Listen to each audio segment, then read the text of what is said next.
Hello student, in previous lecture we have discussed about refraction and laws of refraction और वहाँ पे हमने देखा था when light travel from rarer to denser then light bends towards the normal. If light travel from denser to rarer then it bends away from the normal. और वो बात हमने दो केस लेके प्रूव भी की थी। ऐसे ही दो एग्जाम्पल आज हम एक्स्ट्रा करके सीख रहे हैं, डिस्कस करते हैं। दो कंडीशन है, एक कंडीशन है उसमें लाइट ट्रैवल कर रही है denser to rarer and second case light travel from rarer to denser. Okay, rarer medium है हमारा वो है एयर और जो डेंसर मीडियम है वो है सपोज वाटर। लाइट कहाँ से मिलती है या फिर हम किसी ऑब्जेक्ट को कब देख पाते हैं? जब लाइट उस ऑब्जेक्ट पे इंसिडेंट होती है और वहाँ से रिफ्लेक्ट होकर ऑब्जर्वर की आइज़ में आती है, तब हम उस ऑब्जेक्ट को ऑब्जर्व कर पाते हैं और देख पाते हैं। तो यहाँ पे हमारा ऑब्जेक्ट, तो ऑब्जेक्ट में से लाइट है वो आ रही है और ऑब्लिकली आ रही है। ऑब्लिकली मीन्स नॉर्मल नहीं है, तिरछी लाइट है, कुछ एंगल पे लाइट है, इंसिडेंट हो रही है। तो सेम ट्रांसपेरेंट मीडियम है तो कुछ नहीं होगा। तो यहाँ तक लाइट है, इंट्रोडक्शन लेक्चर में हमने पढ़ा था लाइट का पाथ होता है वो रेक्टिलिनियर पाथ होता है। दैट मीन्स उसका जो पाथ होता है वो स्ट्रेट लाइन पाथ होता है। तो जब मीडियम चेंज नहीं होता तो लाइट का पाथ है वो स्ट्रेट लाइन है यहाँ तक। यह है इंटरफेस। इंटरफेस किसको बोल रहे थे? आगे वीडियो में हमने देखा इंटरफेस मीन्स सेपरेटिंग लाइन। ये जो दो मीडियम है हमारा वाटर एंड एयर, उसको जो सेपरेट कर रही है उसको इंटरफेस बोलते हैं। ये जो इंटरफेस है वहाँ पे इंसिडेंट होती है। अब क्या होने वाला है? अब है मीडियम है चेंज हो रहा है। जैसे ही मीडियम चेंज होगा, अगर मीडियम चेंज नहीं होता तो लाइट का पाथ है ये जो डॉटेड लाइन नज़र आती है वहाँ पे होता। लेकिन मीडियम का कैसे चेंज होता है? Denser to rarer, denser to rarer. जैसे हमने आगे बात की, जब लाइट डेंसर टू रेरर है तो क्या होता है? Bends away from the normal होगा, है ना, bends away from the normal. तो यहाँ पे हमने वही ड्रॉ किया है, bends away from the normal. ऐसे ड्रॉ करता मैं तो ये होगा बेंड्स टुवर्ड्स द नॉर्मल, ना अवे फ्रॉम द नॉर्मल। लेकिन लाइट का पाथ होता है वो होता है रेक्टिलिनियर पाथ, है ना। तो रेक्टिलिनियर पाथ का मीनिंग है अगर आप लाइन को पीछे एक्सटेंड करो तो ऑब्जर्वर को लाइट कहाँ से नज़र आती है? तो पीछे जब हम एक्सटेंड करते हैं नज़र आती है। जब एक्सटेंड करें ऐसा वर्ड यूज़ करते हैं उसका मीनिंग है उसको नज़र आती है, मीन्स वो वर्चुअल है। तो उसको जो लाइट नज़र आती है वो ओडेस में से नज़र आती है। मानो वो लाइट जो रे निकल रहा है वो ओडेस में से निकल रहा है, हालांकि वो रेस किस में से आ रहा है? ओ में से आ रहा है। अगर पी ओ हमारी रियल डेप्थ है, उसका सिंबल हम यूज़ कर रहे हैं सपोज HO, तो PO डेस है वो हमारी वर्चुअल डेप्थ है।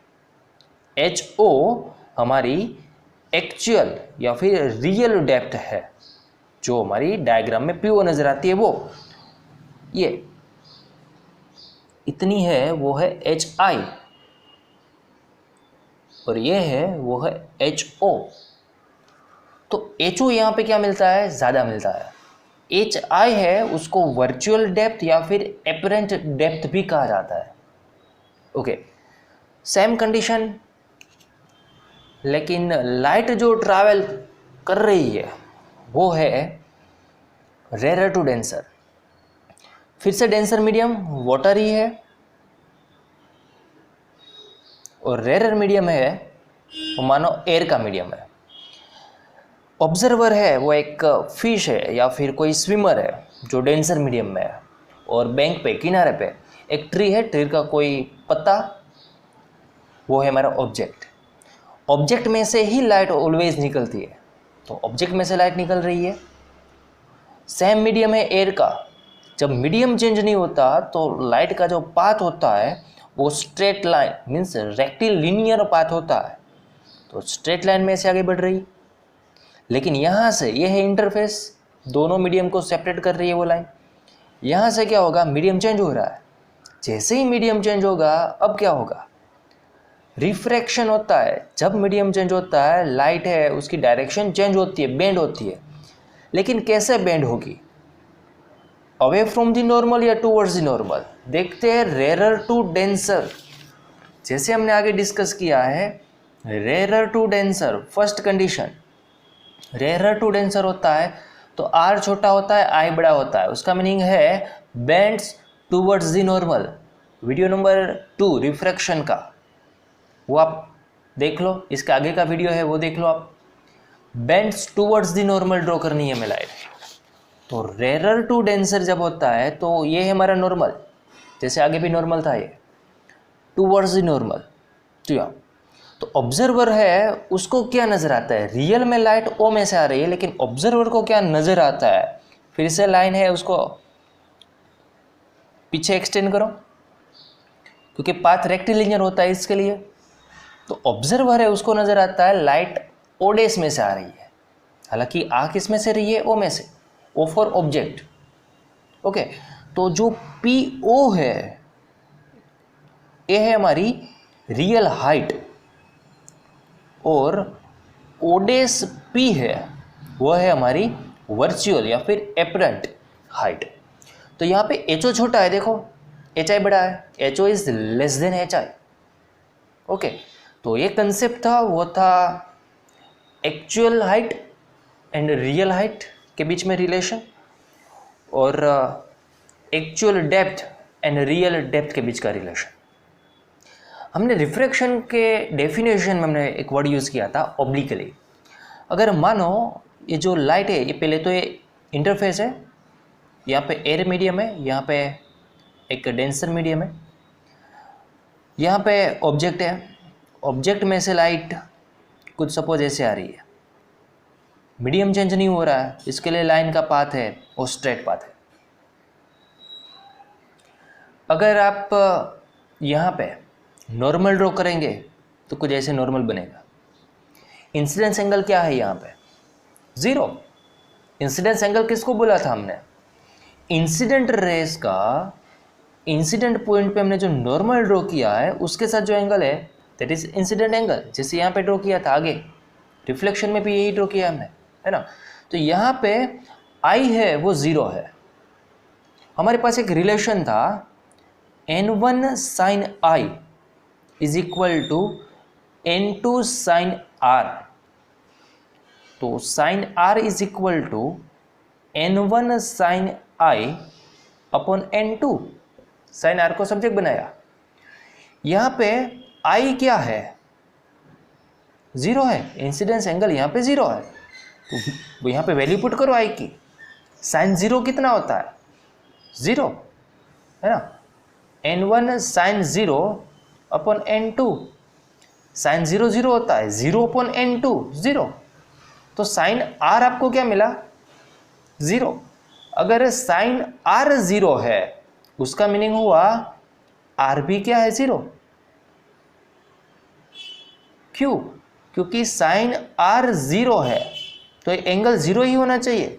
अगर ये एंगल 0 है तभी तो वैल्यू हमारी उसकी 0 मिलेगी, उसका मीनिंग हुआ रिफ्रैक्टेड एंगल है वो भी हमारा 0 है। तो लाइन यहाँ पे रिफ्रैक्शन उसका नहीं होगा, वैसे ही आगे चली जाएगी। उसके लिए जब हमने रिफ्रैक्शन की डेफिनेशन देखी तब हमने यूज़ किया एंगल हमारा क्या होना चाहिए, 0 से लेकर 90 के बीच में होना चाहिए। अगर ऐसे चले जाएंगे, अगर इंसिडेंट रेज ऐसा होता, नॉर्मल यहाँ पे ड्रॉ किया हमने, फिर से एंगल क्या है, 90 का एंगल, इंसिडेंट एंगल 90 का है। ओके, तो भी लाइन कैसे चली जाएगी, ऐसे आगे चली जाएगी, n1 बाई n2, n1 और n2 की वैल्यू पुट करो। तो जब रिफ्रैक्शन कब होता है, क्योंकि मीडियम, देखो यहाँ पे इंसिडेंट होगी तो मीडियम चेंज ही नहीं हो रहा है, यहाँ पे लाइट आ रही ऐसे ही ट्रांसमिट होगी तो मीडियम चेंज हो ही नहीं रहा, तो रिफ्रैक्शन के लॉ लगाने की कुछ ज़रूरत ही नहीं। लेकिन हाँ, यहाँ पे मीडियम चेंज हो रहा है, यहाँ पे आप ये फॉर्मूला लगा सकते हो, हम प्रूव कर सकते हैं। यहाँ पे आर है हमारा, वो क्या मिला हमें, 0 मिला। ओके, इसके लिए हम डेफिनेशन में वर्ड यूज़ कर रहे हैं ऑब्लिकली, और एक कंडीशन हमने लिखी थी एंगल 0 और 90 के बीच का होना चाहिए, 0 भी नहीं होना चाहिए, 90 भी नहीं होना चाहिए, तभी रिफ्रैक्शन है होने वाला है। ओके, ये ओब्लिकली वर्ड समझने के लिए ये सब बातें थी। अब आते हैं वापस एनसीईआरटी सिलेबस टेक्स्ट बुक पे, और नेक्स्ट है वो है reflection through a rectangular slab. I have one rectangular slab of medium glass that is denser medium as compared with air. Air is rarer medium whose refractive index is n1 and refractive index of glass is n2. Incident raise है वो है IEO। अगर medium change नहीं होता तो line जैसे आपको नज़र आती है वही पाथ पे हमारी लाइट है वो आगे ट्रैवल करती इसी पाथ पे, EOLP पाथ पे। लेकिन वापस यहाँ पे आ जाते हैं, ये हमारा इंटरफेस, वो हमारा इंसिडेंट पॉइंट, वहाँ पे लाइट इंसिडेंट होती है तो क्या होगा, मीडियम चेंज हो रहा है। कैसे चेंज हो रहा है, rarer to denser. Rarer to denser में क्या होता है, रेरर टू डेंसर लाइट क्या होता है, बेंड्स टूवर्ड्स द नॉर्मल। ये बात याद रख लो, rarer to denser towards the normal, कुछ ऐसे। I1 ये हमारा इंसिडेंट एंगल हुआ, तो रिफ्रैक्टिंग रेज है वो ये है, उसका नॉर्मल के साथ angle, that is reflected angle R1। फिर से मीडियम चेंज नहीं होता, लाइट ऐसी आगे बढ़ेगी। लेकिन अब क्या होगा, denser to rarer, medium change हो रहा है। फिर से हम M डैश एक नॉर्मल ड्रॉ करते हैं, जैसे यहाँ पे N डैश नॉर्मल ड्रॉ किया था वैसे ही। तो अब इंसिडेंस एंगल कौन सा है, I2। अब क्या हो रहा है, डेंसर टू रेरर। जब लाइट डेंसर टू रेरर जा रही है तो बेंड्स कैसे होती है, अवे फ्रॉम द नॉर्मल। कितना away from the normal, in definition of refraction हमने एक बात लिखी थी वो लॉज ऑफ रिफ्रैक्शन में, for a same medium pair of medium and colour, जो एंगल होता है वो हमारा सेम होता है। तो यहाँ पे जितनी मुड़ेगी उतनी ही यहाँ पे उसकी ऑपोजिट डायरेक्शन में मुड़ेगी। सपोज यहाँ पे 10 डिग्री है, वो नॉर्मल की ओर लाइन है वो मुड़ रही है, तो यहाँ पर भी 10 डिग्री ही उससे अबे जाएगी नॉर्मल से, क्योंकि पेयर सेम ही है, एक ही कलर है, और एयर ग्लास है तो यहाँ पे ग्लास और एयर है। तो जितना पहले टूवर्ड्स द नॉर्मल मुड़ी थी उतनी ही मुड़ेगी अब अवे फ्रॉम द नॉर्मल। पहले तो डेंसर टू रेरर है, अवे फ्रॉम द नॉर्मल कितना, लेकिन जितना पहले मुड़ी थी सेम उतना ही। तो I2 मेरा इंसिडेंस एंगल है, तो R2 है वो सेकंड रिफ्रैक्शन के केस के लिए रिफ्रैक्टेड एंगल है। तो एक और रे मिला आपको, वो मिला O'(H). अगर फिर से याद करो, अगर मीडियम चेंज नहीं होता तो लाइट EOLP पाथ से आगे बढ़ती, लेकिन because of glass slab light का जो पाथ हो रहा है O'(H) हो रहा है। और जो एक बात याद रखो, O'(H) और LP है वो दोनों लाइन तो कैसी होगी, पैरेलल, क्योंकि पहले टूवर्ड्स द नॉर्मल उतनी ही अवे फ्रॉम द नॉर्मल। तो अब ये पाथ है दोनों पैरेलल होगा, पैरेलल ही आगे बढ़ेगी दोनों लाइन। ओके, तो जो लाइट का जो ये शिफ्टिंग हुआ LO', इसको बोलते हैं lateral shift. Lateral shift, lateral means side में, जो साइड में शिफ्ट हो गई लाइट, इसको बोलते हैं लेटरल शिफ्ट। जो लेटरल शिफ्ट का फॉर्मूला भी है, कितनी शिफ्ट हुई depends on refractive index N1 N2 and incidence angle I1, उस पर वो डिपेंड होती है।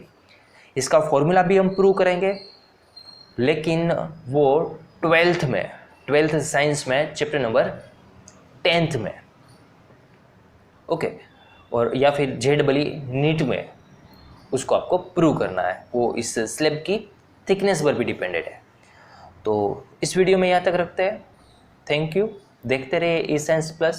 अभी तक चैनल सब्सक्राइब नहीं की है तो सब्सक्राइब करो, सभी वीडियो के नोटिफिकेशन पाओ। Thank you.